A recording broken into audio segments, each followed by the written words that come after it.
Hey everybody, we're going to review the Altra Lone Peak 9 Plus. The Altra Lone Peak 9 Plus has been getting very high reviews online. After the release with the Vibram Mega Grip outsole, we're going to get into why they are worth it.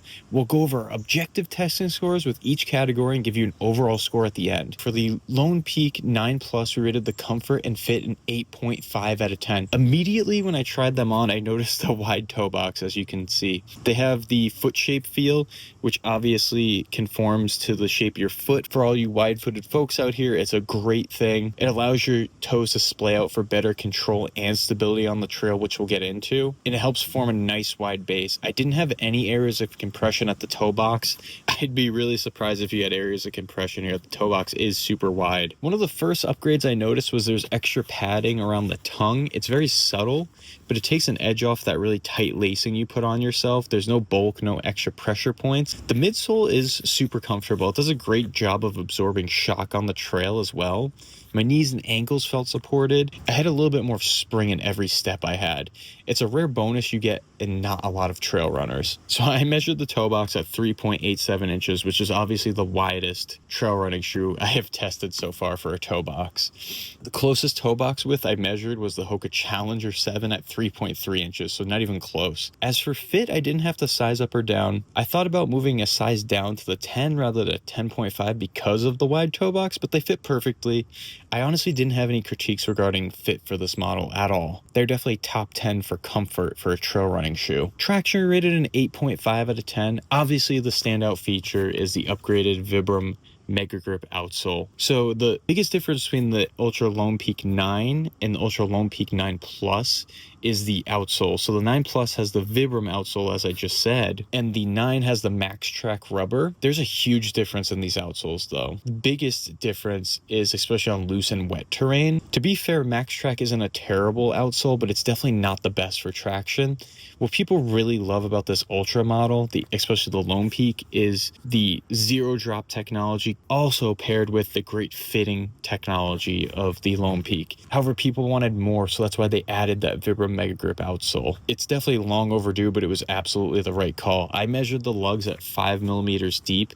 They held on to everything. So for those of you who really wanted to upgrade to the 9 Plus for the traction, it's definitely worth it. You guys will be surprised. They held strong against everything: dry gravel, slick rock, mud, even snow-covered trail. It was very consistent, even in the sloppy, bad season conditions. Honestly, I'd compare it head-to-head with the Salomon Speedcross 6, which has the Conta Grip outsole. I would say they both have great traction on both models, but the 9 Plus edged it out a little bit on the lateral grip and uneven ground contact. One downside to the 9 Plus is the torsional rigidity. That welded material really gives it a floppy structure, which affects the stability and support, which we'll get into in a second. So despite the softer holdup on top because of the torsional stability, the outside traction is still one of the best we have tested. So if grip is a top priority for you, it's definitely 100% worth the upgrade for the 9 Plus. So stability and support rated at 8.5 out of 10. It's definitely above average, but it comes with a few trade-offs. The upper is super lightweight and breathable, as you can see here, but it's super flimsy. So it definitely doesn't lock down as much as some other trail runners, which adds to that stability on trail. But one thing that helps offset some of that is the Ultra Stone Guard insert. It helps with the midfoot rigidity and gives you a solid barrier between your foot and that sharp trail debris. And also don't forget, this is zero drop. So if you're somebody who's looking for a great ground level feel, you want to feel the trail, you want good responsiveness, great sensitivity on the trail, this is the #1 choice for that. Like I said before, the wide toe box gives you that solid wide base on the trail, which really helps with stability. Your toes really splay out naturally, giving you a very stable base to build off with each step.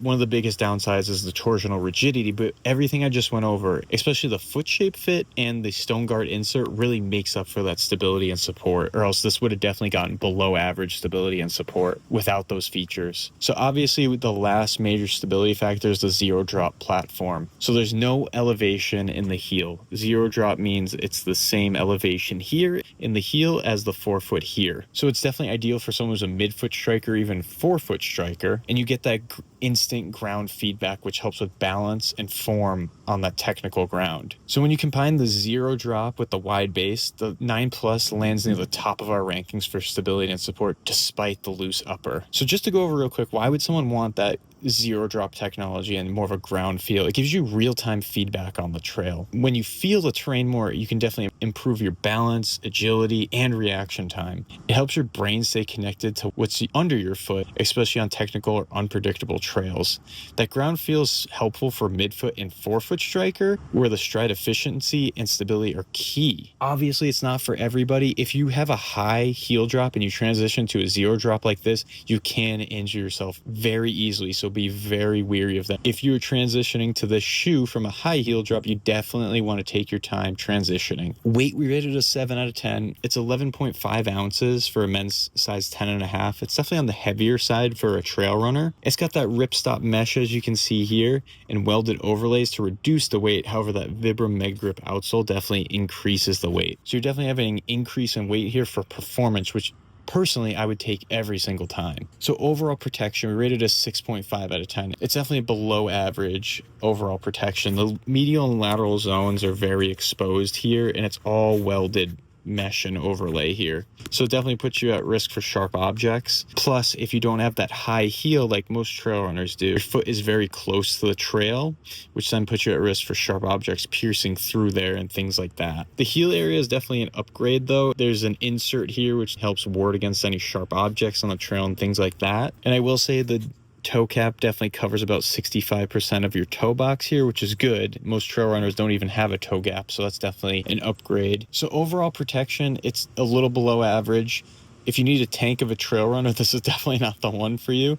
But again, if you want that natural stride feel with enough protection to handle moderate terrain, it's definitely a good balanced option here. Durability rated a 7 out of 10. So it's got fully welded mesh upper. That gives you an expense at long-term durability though. The welded mesh uppers really bring down the weight in shoes. However, the durability is not the best because they tend to rip apart more than traditional stitching, and there's a lot more delamination as well. Overall, I've locked over 50 miles with these. I haven't noticed any signs of breakdown, but areas to watch for are the welded mesh zones in the forefoot and the midfoot here. That's where a lot of delamination can happen. Check out the Vibram Mega Grip sole here. There hasn't been any breakdown on the lugs here. If you look very close, you can even see that there's little traction lugs within the lugs, and those haven't broken down at all for me either. So bottom line with the durability, keep an eye out for the delamination on those zones. However, the 9 Plus definitely holds up better than the Lone Peak 9 alone thanks to the upgraded outsole, but the upper can be a weak point for very high mileage runners or very aggressive runners. So if you're somebody who really wants durability, this may not be the best trail running shoe for you. But if you're going for light to moderate trails,